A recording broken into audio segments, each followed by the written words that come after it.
Item ಯಾವುದೇ ಇರಲಿ try ಮಾಡಿ ಆಚಿ ಚಿಕನ್ ಮಸಾಲಾ. ಮುಂದಿನ ಸುದ್ದಿಯತ್ತ ಗಮನ ಕೊಡೋಣ. ರಾಜ್ಯ ಕಾಂಗ್ರೆಸ್ ಪಾಳ್ಯದಲ್ಲಿ ದಿನ ಬೆಳಗಾದ್ರೆ ಸಿಎಂ ಕುರ್ಚಿಗೆ ಸಂಬಂಧಪಟ್ಟಂತೆ ಫೈಟ್ ತಾರಕಕ್ಕೇರ್ತಾನೆ ಇದೆ. ಡಿಸಿಎಂ ಡಿಕೆ ಶಿವಕುಮಾರ್ ಅವರು ಇದೇ ಅವಧಿಗೆ ಸಿಎಂ ಆಗ್ಲೇಬೇಕು, ಸಿಎಂ ಪಟ್ಟದಲ್ಲಿ ಕೂರಲೇಬೇಕು ಅನ್ನುವಂತ ಸತತ ಪ್ರಯತ್ನದಲ್ಲಿದ್ದಾರೆ. ಹಂಗಾಗಿ ಮರಳಿ ಪ್ರಯತ್ನವ ಮಾಡು ಅನ್ನೋ ರೀತಿಯಲ್ಲಿ ವರಿಷ್ಠರ ಮೇಲೆ ಒತ್ತಡ ಹಾಕುವಂತ ಪ್ರಯತ್ನಗಳು ಆಗ್ತಾನೆ ಇದೆ. ರಾಜ್ಯ ಕಾಂಗ್ರೆಸ್ ಪಾಳ್ಯದಲ್ಲಿ ಈ ಕ್ಷಣಕ್ಕೂ ನಾಯಕತ್ವದ ಫೈಟ್ ಮುಂದುವರಿತಾ ಇದೆ. ರಾಜ್ಯ ಕಾಂಗ್ರೆಸ್ ಉಸ್ತುವಾರಿ ಜೊತೆಗೆ ಮುನಿಸ್ಕೊಂಡ್ಬಿಟ್ಟಿದ್ದಾರಾ ಆ ನಾಯಕ ಅನ್ನೋದು ಪ್ರಶ್ನೆ ಆಗ್ತಾ ಇದೆ. ಹಾಗಾದ್ರೆ ಯಾರವರು? ಕೆಪಿಸಿಸಿಯಲ್ಲಿ ಸುರ್ಜೇವಾಲಾ ಸಭೆ ನಡೆಸಿದ್ರು ಕೂಡ ಅಂತರ ಕಾಯ್ದುಕೊಂಡಂತಹ ನಾಯಕ ಯಾರು? ಸುರ್ಜೇವಾಲಾ ಜೊತೆ ಸಿಟ್ಟಾಕಿದ್ದಾರಾ ಡಿಕೆ ಬ್ರದರ್ಸ್ ಮತ್ತು ಆಪ್ತ ಶಾಸಕರು? ಸುರ್ಜೇವಾಲಾ ಅವರ ಸಭೆಗೆ ಗೈರಾಗುವ ಮೂಲಕ ಯಾವ ಸಂದೇಶ? ಗ್ಯಾರಂಟಿ ನ್ಯೂಸ್ ನಲ್ಲಿ ಪವರ್ ಫೈಟ್ ನ ಬಿಗ್ ಎಕ್ಸ್ಕ್ಲೂಸಿವ್ ಮಾಹಿತಿಯನ್ನ ನಿಮ್ಮ ಮುಂದೆ ಇಡ್ತಾ ಇದ್ದೀವಿ. ವರಿಷ್ಠರು ಡಿಸಿಎಂ ಡಿಕೆ ಶಿವಕುಮಾರ್ ಅವರ ಒತ್ತಡಕ್ಕೆ ಮಣಿದಿಲ್ಲ ಅನ್ನೋ ಕಾರಣಕ್ಕೆ ಈ ಮುನಿಸ, ಅಥವಾ ಒಂದು ತಾರ್ಕಿಕ ಅಂತ್ಯ ಈ ವಿಚಾರಕ್ಕೆ ಸಂಬಂಧಪಟ್ಟಂತೆ ಕೊಡ್ತಾ ಇಲ್ಲ, ಒಪ್ಪಂದದ ಪ್ರಕಾರ ನಡೆದುಕೊಳ್ತಾ ಇಲ್ಲ ಅನ್ನುವಂತಹ ಮುನಿಸಿದೆಯಾ? ಯಾಕೆ ಈ ಮುನಿಸು? ಯಾಕೆ ಸಭೆಯಿಂದ ಅಂತರ ಕಾಯ್ದುಕೊಂಡು, ಯಾಕೆ ಸುರ್ಜೇವಾಲಾ ಅವರಿಂದ ಅಂತರ ಕಾಯ್ದುಕೊಂಡಿದ್ದಾರೆ? ಆ ಕುರಿತ ಡೀಟೇಲ್ಸ್ ಇದು. ಅಧಿಕಾರ ಹಂಚಿಕೆ ಆಶ್ವಾಸನೆ ಕೊಟ್ಟು ಕೊನೆ ಕ್ಷಣದಲ್ಲಿ ಕೈ ಬಿಟ್ಬಿಟ್ರ ಸುರ್ಜೇವಾಲಾ? ಇದೇ ಪ್ರಶ್ನೆ ಇರೋದು. ಇದೇ ಕಾರಣಕ್ಕೆ ಮುನಿಸ್ಕೊಂಡಿದ್ದಾರೆ ಅಂತ. ಸುರ್ಜೇವಾಲಾ ಜೊತೆ ಡಿಕೆ ಬ್ರದರ್ಸ್ ಮುನಿಸಿಕೊಳ್ಳೋಕು ಇದೇ ಮಹಾ ಕಾರಣ ಆಗೋಯ್ತಾ?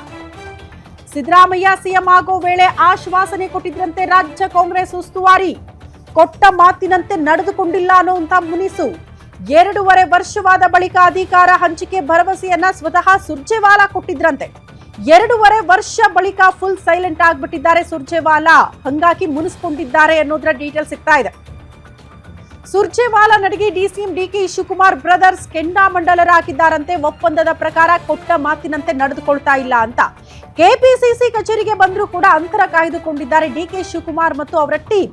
ಉಪಚುನಾವಣೆ ಸಭೆಗೂ ಕೂಡ ಗೈರಾಗಿ ಅಸಮಾಧಾನ ಹೊರಹಾಕಿದ್ರ ಡಿಕೆ ಶಿವಕುಮಾರ್ ನೇರವಾಗಿ. ನಿನ್ನೆ ಕೆಪಿಸಿಸಿ ಕಚೇರಿಯಲ್ಲಿ ಸುರ್ಜೇವಾಲಾ ಒಂದು ಸಭೆ ನಡೆಸಿದ್ರು ಕೂಡ ಅದರಲ್ಲಿ ಪ್ರಮುಖವಾಗಿ ಕೆಪಿಸಿಸಿ ಅಧ್ಯಕ್ಷರಾಗಿರುವಂತಹ ಡಿಕೆ ಶಿವಕುಮಾರ್ ಅವರೇ ಭಾಗಿಯಾಗಿಲ್ಲ ಅಂದ್ರೆ ಏನರ್ಥ? ಅಲ್ಲಿಗೆ ನೇರವಾದಂತಹ ಸಂದೇಶ ವರಿಷ್ಠರಿಗೆ ಕೊಡೋದಕ್ಕೆ ಮುಂದಾದ್ರ ಡಿಕೆ ಶಿವಕುಮಾರ್ ಅನ್ನೋದು ಪ್ರಶ್ನೆ ಆಗ್ತಾ ಇದೆ. ಜಸ್ಟ್ ಡಿಕೆ ಶಿವಕುಮಾರ್ ಮಾತ್ರ ಅಲ್ಲ, ಅವರ ಆಪ್ತ ಶಾಸಕರು ಕೂಡ ಈ ಸಭೆಗೆ ಬಂದಿಲ್ಲ, ಗೈರಾಕಿದ್ದಾರೆ. ಅಲ್ಲಿಗೆ ಎಲ್ಲರೂ ಕೂಡ ಒಗ್ಗಟ್ಟಾಗಿ ಒಂದು ಸಂದೇಶ ರವಾನೆ ಮಾಡಿದ್ದಾರೆ ಅಂತ ದೆಹಲಿಯಲ್ಲಿ ಸುರ್ಜೇವಾಲಾ ಮುಂದೆಯೇ ಅಸಮಾಧಾನ ಹೊರಹಾಕಿದ್ದಾರಂತೆ ಡಿಕೆ ಬ್ರದರ್ಸ್. ನೀವು ಕೊಟ್ಟ ಮಾತಿನಂತೆ ನಡೆದುಕೊಳ್ಳಲಿಲ್ಲ ಅನ್ನುವಂತಹ ಅಸಮಾಧಾನ ಡಿಕೆ ಶಿವಕುಮಾರ್ ಅವರಿಂದ ವ್ಯಕ್ತವಾಗಿದೆ. ರಾಹುಲ್ ಗಾಂಧಿ, ಸೋನಿಯಾ ಗಾಂಧಿ ಜೊತೆ ಮಾತನಾಡದಿರೋದಕ್ಕೆ ಡಿಕೆ ಶಿವಕುಮಾರ್ ಅಸಮಾಧಾನಗೊಂಡಿದ್ದಾರೆ. ನೀವು ಮಾತಾಡಿ ಅಟ್ಲೀಸ್ಟ್ ಬಗೆಹರಿಸಬೇಕಾಗಿತ್ತು, ಆ ಕೆಲಸ ಆಗ್ತಾ ಇಲ್ಲ.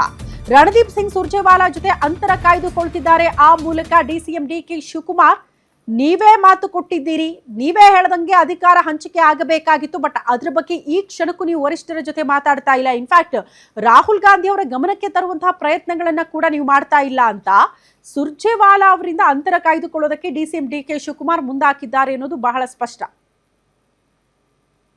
ಈ ಬಗ್ಗೆ ಮತ್ತಷ್ಟು ಡೀಟೇಲ್ಸ್ ಅನ್ನ ಕೊಡ್ತಾ ಹೋಗ್ತಾರೆ ಸ್ಪೆಷಲ್ ಕರೆಸ್ಪಾಂಡೆಂಟ್ ವೀರೇಶ್ ತಾನಿ ದೂರವಾಣಿ ಸಂಪರ್ಕದಲ್ಲಿದ್ದಾರೆ. ವೀರೇಶ್, ಸುರ್ಜೇವಾಲಾ ಅವರ ಮೇಲೆ ಮುನಿಸು, ಅವ್ರು ನಡೆಸಿದಂತಹ ಸಭೆಗೆ ಕೆಪಿಸಿಸಿ ಕಚೇರಿಯಲ್ಲೇ ಸಭೆ ಆಗುತ್ತೆ, ಅದರಲ್ಲಿ ಕೆಪಿಸಿಸಿ ಅಧ್ಯಕ್ಷರೇ ಭಾಗ್ಯ ಆಗೋದಿಲ್ಲ ಅಂದ್ರೆ ಯಾವ ಸಂದೇಶ ಕೊಡ್ತಾ ಇದ್ದಾರೆ ಹೈಕಮಾಂಡ್ಗೆ ಅಂತ? ಶ್ರುತಿ, ಖಂಡಿತವಾಗಿಯೂ ಡಿಸಿಎಂ ಡಿಕೆ ಶಿವಕುಮಾರ್ ಹಾಗೂ ರಾಜ್ಯ ಕಾಂಗ್ರೆಸ್ ಉಸ್ತುವಾರಿಯಾಗಿರ್ತಕ್ಕಂಥ ರಣದೀಪ್ ಸಿಂಗ್ ಸುರ್ಜೇವಾಲಾ ಇಬ್ಬರ ಮಧ್ಯೆ ಇದೀಗ ಸಾಕಷ್ಟು ಅಂತರ ಕಂಡು ಬರ್ತಾ ಇರೋದು ಸ್ಪಷ್ಟವಾಗಿ ಗೊತ್ತಾಗ್ತಾ ಇರುವಂತದ್ದು. ರಾಜ್ಯ ಕಾಂಗ್ರೆಸ್ ಉಸ್ತುವಾರಿಯಾಗಿರ್ತಕ್ಕಂಥ ರಣದೀಪ್ ಸಿಂಗ್ ಸುರ್ಜೇವಾಲಾ ಅವರು 2023 ವಿಧಾನಸಭೆ ಚುನಾವಣೆ ಆದ ಬಳಿಕ ಸಿಎಂ ಸಿದ್ದರಾಮಯ್ಯ ಮತ್ತು ಡಿಸಿಎಂ ಡಿಕೆ ಶಿವಕುಮಾರ್ ಅವರ ಮಧ್ಯೆ ಆದಂತಹ ಒಪ್ಪಂದಕ್ಕೆ ಸಾಕ್ಷಿ ಆದಂತವರು. ಆದ್ರೆ ಅಧಿಕಾರ ಹಂಚಿಕೆ ವಿಚಾರಕ್ಕೆ ಸಂಬಂಧಿಸಿದಂತೆ ಇವತ್ತು ಅವರು ಮಾತನಾಡ್ತಾ ಇಲ್ಲ ಮತ್ತು ಹೈಕಮಾಂಡ್ ನಾಯಕರುಗಳ ಜೊತೆಗೆ, ಅದರಲ್ಲೂ ವಿಶೇಷವಾಗಿ ರಾಹುಲ್ ಗಾಂಧಿ ಮತ್ತು ಸೋನಿಯಾ ಗಾಂಧಿಯ ಜೊತೆಗೆ ಮಾತನಾಡಿ ಅಧಿಕಾರ ಹಂಚಿಕೆ ವಿಚಾರವನ್ನ ಅವರು ಮುನ್ನೆಲೆಗೆ ತರ್ತಾ ಇಲ್ಲ. ಆ ಹಿನ್ನೆಲೆಯಲ್ಲಿ ಇದೀಗ ಡಿಸಿಎಂ ಡಿಕೆ ಶಿವಕುಮಾರ್ ಅವರ ಬ್ರದರ್ಸ್ ಸುರ್ಜೇವಾಲಾ ಅವರ ಮೇಲೆ ಸಾಕಷ್ಟು ಸಿಟ್ಟಾಗಿರೋದು ಸ್ಪಷ್ಟವಾಗಿ ಗೊತ್ತಾಗ್ತಾ ಇದೆ. ಸುರ್ಜೇವಾಲಾ ಅವರಿಂದ ಅಂತರವನ್ನು ಸಹ ಕಾಯ್ದುಕೊಂಡಿರುವುದು ಈಗ ಗೊತ್ತಾಗ್ತಾ ಇರುವಂತದ್ದು. ರಾಜ್ಯ ಕಾಂಗ್ರೆಸ್ ಉಸ್ತುವಾರಿಯಾದಂತವರು ರಾಜ್ಯಕ್ಕೆ ಆಗಮಿಸಿ ಕೆಪಿಸಿಸಿ ಕಚೇರಿಯಲ್ಲೇ ಸಭೆಯನ್ನ ಮಾಡಿದಂತ ಸಂದರ್ಭದಲ್ಲಿ ಡಿಸಿಎಂ ಡಿಕೆ ಶಿವಕುಮಾರ್, ಅದರಲ್ಲೂ ಕೆಪಿಸಿಸಿ ಅಧ್ಯಕ್ಷರು ಭಾಗಿಯಾಗಬೇಕಾಗಿರುವಂತದ್ದು ಬಹಳಷ್ಟು ಪ್ರಮುಖವಾಗಿರುವ ವಿಚಾರ. ಆದ್ರೆ ನಿನ್ನೆಯ ಸಭೆಯಲ್ಲೂ ಸಹ ಅವರು ಗೈರಾಗಿರುವುದು ಸಾಕಷ್ಟು ಅಸಮಾಧಾನಕ್ಕೆ ಕಾರಣವಾಗಿರುವುದು ಗೊತ್ತಾಗ್ತಾ ಇರುವಂತದ್ದು. ಶ್ರುತಿ. ಓಕೆ ವೀರೇಶ್, ಧನ್ಯವಾದಗಳು ತಮ್ಮೆಲ್ಲ ಮಾಹಿತಿಗೆ.